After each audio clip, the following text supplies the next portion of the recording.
J'ai une question pour toi. Voudrais-tu devenir médecin et voudrais-tu obtenir ta PACES en seulement 8 mois et ainsi faire partie des 15% d'étudiants reçus chaque année? Alors je suis sûr que si tu regardes cette vidéo, ta réponse est oui à ces deux questions.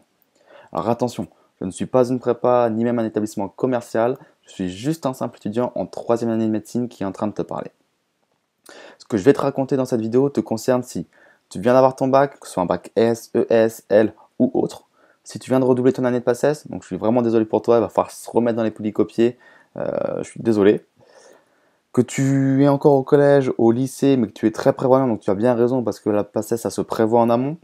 Ou que tu décides de faire une prépa ou le tutorat cette année de PACES, ou même les deux. Bref, en fait, cette vidéo, elle te concerne si tu vas faire une année de PACES, que ce soit l'année prochaine ou dans un futur proche. Dans cette vidéo, tu vas apprendre à comment bien organiser tes journées, à comment avoir une bonne méthode de travail, à mettre toutes les chances de ton côté pour te hisser dans le numerus clausus, à savoir les bons choix organisationnels qu'il faut réaliser en priorité pour être efficace, à comprendre comment le sommeil et l'alimentation sont responsables à au moins 80% de ta réussite et bien d'autres choses encore.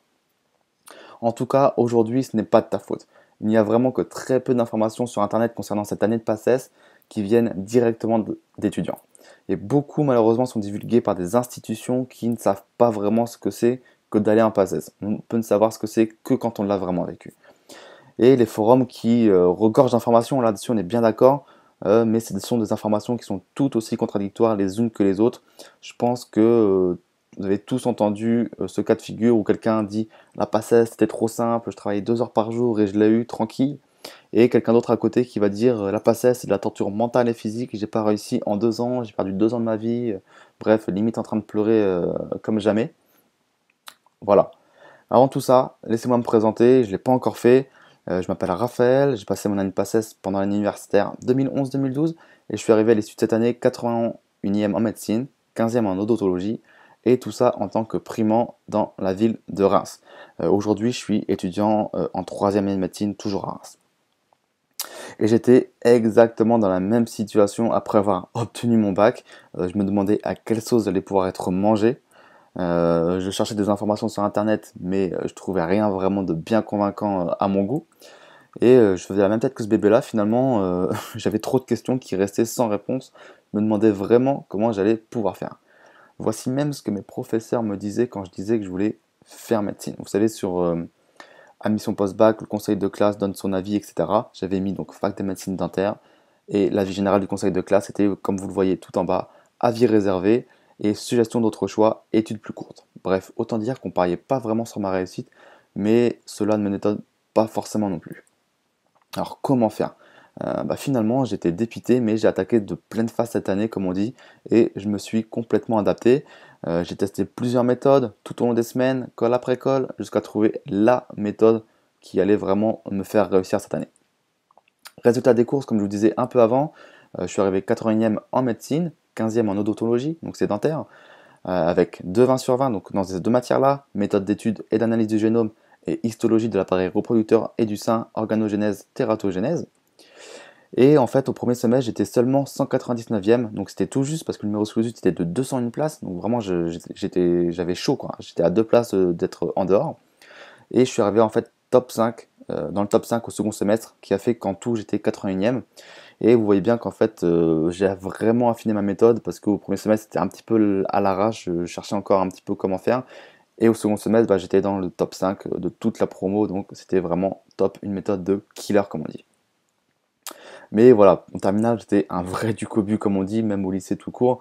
Et on se demande souvent comment j'ai pu obtenir ma PACES en tant que primant alors que j'avais que des 6 en physique-chimie, des 8 en SVT, et la seule matière où j'avais la moyenne, c'était les maths que j'aimais à peu près. Mais je pense que tout passe par l'importance d'être un minimum préparé. Est-ce que tu veux être de ceux qui arrivent le premier jour à la fac, la tête encore en vacances, tongs aux pieds, sans savoir vraiment ce qui t'attend? Ou est-ce qu'au contraire, tu préfères arriver le premier jour à la fac en sachant déjà plus que 90% des personnes autour de toi? Je pense que si tu veux réussir ton année PACES, tu te situes plutôt dans le deuxième cas de figure que je viens de citer. Alors, quel est le secret pour avoir son année de PACES en 9 mois? Est-ce que tu veux vraiment le savoir? Eh bien, la PACES, c'est avant tout de l'organisation, de la régularité, de la préparation mentale et bien avant les capacités de travail. Et c'est comme ça que j'ai obtenu mon année de PACES en seulement 8 mois. Et c'est surtout pas parce que j'étais plus intelligent que la moyenne. Donc là, vous êtes sûrement en train de vous dire, oui, mais c'est tout simple ce qu'il dit, c'est n'importe quoi, c'est bidon. Malheureusement, c'est vraiment la réalité sur le terrain. C'est que c'est pour ça que les gens ne réussissent pas en fait. Les gens n'ont aucune organisation. Donc vous allez avoir des cours mal rangés, des classeurs qui sont pas triés, un programme de révision qui est inexistant, aucune logique dans l'ordre d'apprentissage des cours. Bref, aucune organisation et les gens s'y perdent. Les gens ne travaillent pas de manière régulière tous les cours, donc ça veut dire qu'ils délaissent bien souvent les anciens cours pour les nouveaux, ce qui peut paraître logique parce que les nouveaux cours, il faut les apprendre, et les anciens cours, malheureusement, on n'a pas trop le temps de les réviser, d'autant plus que le retard s'accumule plus le temps passe.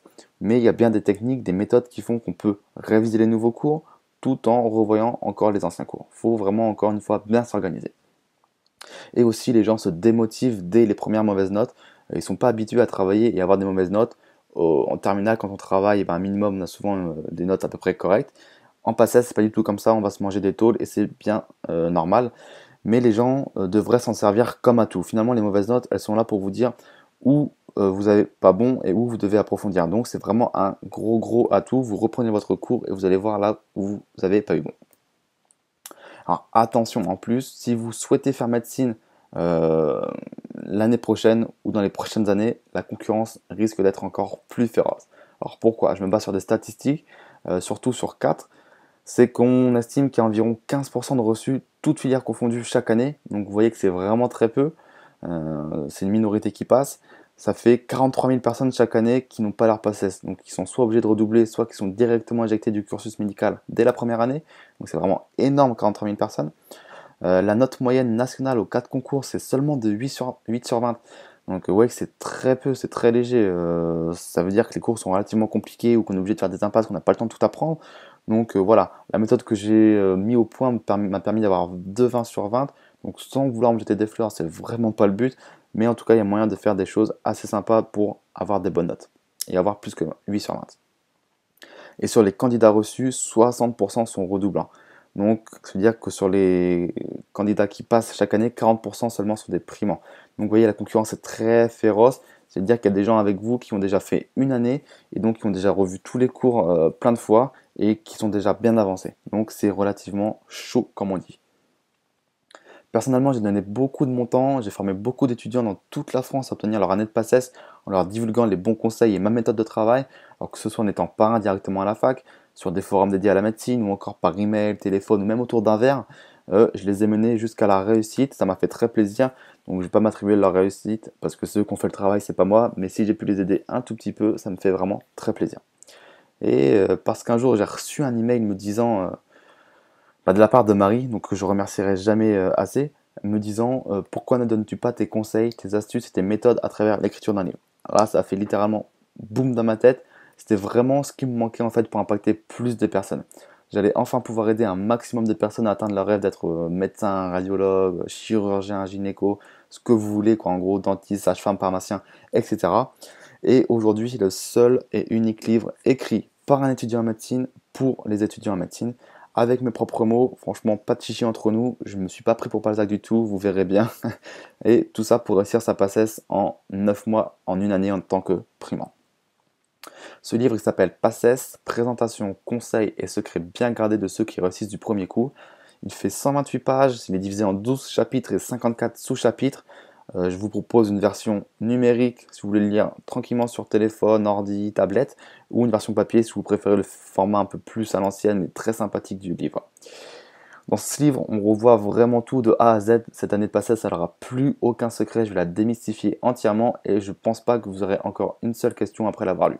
Entre autres, on va aborder les points différents suivants. Faut-il prendre une prépa ou est-ce que le tutorat suffit? C'est une grande question. Quel est le rythme concret d'une journée en PACES? Est-ce qu'on court vraiment? Est-ce que c'est chaud ou est-ce qu'on est posé? Les notes de lycée et la mention en bac sont-elles significatives de la réussite au concours? Comment faire en sorte d'avoir tous les cours de manière complète? Certains profs sont vraiment des bourrins, ils lisent les cours très rapidement, donc il faut faire en sorte de mettre des petites techniques, des astuces pour avoir tout le cours. Peut-on avoir un petit copain, une petite copine? C'est des questions que je reçois souvent par email par exemple. De la même manière pour le sport aussi, est-ce qu'on peut continuer? Je répondrai à tout ça. Comment faire pour réussir en tant que primant? La grande question. Comment bien apprendre un cours de manière efficace devant la montagne de cours qu'il y a à apprendre et surtout faire en sorte qu'on s'en rappelle tout au long du semestre jusqu'au concours. Comment rester motivé quand on a un coup de mou? Je vous le dis tout de suite, vous allez forcément déprimer à un moment ou à un autre dans l'année. Le seul but dans tout ça, c'est de se remettre vite à pied et que ça dure pas trop longtemps pour pas perdre trop de temps. L'importance de l'alimentation et du soleil, je pense que du sommeil, pardon, pas du soleil, même si le soleil ça fait du bien. Je pense que vous sous-estimez sûrement l'importance de tout ça, mais c'est vraiment important et ça va vous mener à la réussite si vous en prenez compte. Et où est-il le mieux d'habiter durant cette année? Bref, il y a plein de questions qu'on va revoir. En fait, je me suis vraiment servi de tous les étudiants en passage, je leur ai posé ces questions et j'ai répondu à tout. Et il y a plein d'autres choses qu'on aborde dans le livre également, donc regardez le sommaire ci-dessous et vous allez voir un petit peu tout ce qu'on abordera dans le livre. Donc ils ont réussi leur passage et ont lu le livre, donc un gros bravo à eux. Donc il y a Julia de Paris, Primante 99e, Fernando de Nice, Noémie de Nancy, Alice de Caen, Marie de Montpellier, Sarah de Marseille, Thibaut de Lyon, Mohamed de Paris, donc plein de personnes qui ont réussi, donc je suis très content pour eux. Encore une fois, je ne m'attribue pas la réussite, c'est eux qui ont travaillé, c'est eux qui ont appris les policiers, pas moi. Mais encore une fois, si j'ai pu les aider un tout petit peu dans leur méthode et leur technique, j'en suis très fier. En tout cas, moi, je ne peux pas te garantir les mêmes résultats. Je peux seulement te garantir trois choses. C'est que tu auras des résultats seulement si tu fais tout ce que je te montre. Pour exemple, pour le contre-exemple, j'avais une filleule cette année à la fac à qui j'avais donné des conseils, mais qui ne m'écoutait pas vraiment en fait. Et ça a été vraiment très catastrophique. Et pourtant, elle savait que ce que je lui disais, bah, j'avais raison, mais elle voulait pas le faire. Donc en gros, elle se couchait très tard, se levait très tôt, elle dormait pas assez parce qu'elle voulait rattraper son retard à tout prix et elle était sous pression. Et au final, ça l'a plus handicapé qu'autre chose, malgré le fait qu'elle en était bien consciente. Donc voilà, le sommeil, c'est vraiment quelque chose de très important. Je pense qu'on aura l'occasion d'en reparler un peu plus profondément dans le livre. Si tu n'es pas satisfait par le livre, en tout cas, je te rends ton argent sans problème et tu peux me demander ce que tu veux si tu as la moindre question. Envoie-moi juste un petit email à cette adresse, raphaël@clubmedecine.fr. Donc je réponds à tout le monde plus ou moins rapidement, ça dépend. C'est vrai que je reçois beaucoup d'emails avec le blog et donc j'essaie de faire du mieux possible. Je suis tout seul derrière. Alors ce que ça va te coûter, parce que là je te vois venir du coup, tu te demandes à combien ça va se vendre ce petit livre. En tout cas, il faut savoir qu'un étudiant à l'année, ça coûte 11 500 euros à l'État. Donc peut-être qu'on s'en fout, c'est l'État qui paye, peut-être que vous vous en foutez, peut-être, certes. Une prépa privée, ça coûte entre 2000 et 8000 euros par an, donc ça coûte très très cher. Le logement, la nourriture, les transports, les fournitures scolaires, mis bout à bout, on s'en rend pas compte, mais ça représente des milliers d'euros chaque année. Et c'est sans compter le temps perdu si tu redoubles, et on sait tous que le temps c'est très précieux, il est limité, notre temps sur Terre est limité, et passer une année de plus en passage, je pense pas qu'on ait vraiment envie de ça. Donc mon petit prix pour toi, ça sera seulement 19 euros pour la version numérique, si tu veux le lire sur ton téléphone ou ordinateur, ou seulement 29 euros pour le livre en format papier, avec les frais de livraison qui sont inclus dans le monde entier. C'est gratuit, c'est pour moi, c'est moi qui régale, comme on dit. Alors voici les témoignages de ceux qui ont lu le livre, par exemple celui d'Alizé qui dit: J'ai commencé la lecture et je n'ai pas pu m'arrêter, il est vraiment génial, c'est dingue, il répond à toutes les questions que je me posais, et il est tourné d'une façon top qu'on comprend tout de suite où veut en venir Raphaël. Donc merci Alizé. Un autre témoignage, celui de Thibaut, qui nous dit: Un livre pour réussir que tous les futurs étudiants en PACES devraient lire. Un grand merci à Raphaël pour son livre. Sans toi, je pense que je ne commencerai pas l'année aussi détendu et motivé, et je pense que c'est ce genre de motivation et d'aide qui peut faire changer le classement. S'il vous reste une question après la lecture, alors relisez, car vous avez certainement mal lu. Livre à lire sans modération. Donc Thibaut qui me prend en photo, un grand merci à toi. Et si vous voulez lire d'autres témoignages, même regarder des témoignages en vidéo, regardez un petit peu plus en dessous sur cette page, il y en a plein d'autres. Je reverse aussi 5% du montant des ventes à la Ligue contre le cancer, qui est vraiment une cause qui me tient à cœur, donc je tiens à vous le dire. Vraiment, le cancer, c'est quelque chose que j'aimerais bien qu'un jour ça soit vraiment éradiqué. C'est possible, et on le fera, c'est une question de moyens. Donc je reverse 5% du montant de toutes les ventes à la Ligue contre le cancer, et ça me fait très plaisir. En tout cas, tu ne prends aucun risque. Je mets une garantie donc satisfait remboursée, comme je te disais, d'une durée de 60 jours. C'est ça, en fait, je ne veux pas de ton argent si je ne t'apporte rien du tout. Et donc, j'espère qu'on va se retrouver à l'intérieur du livre. Et donc, je te dis peut-être à très très bientôt. Ciao, ciao et bon courage pour ton année passée.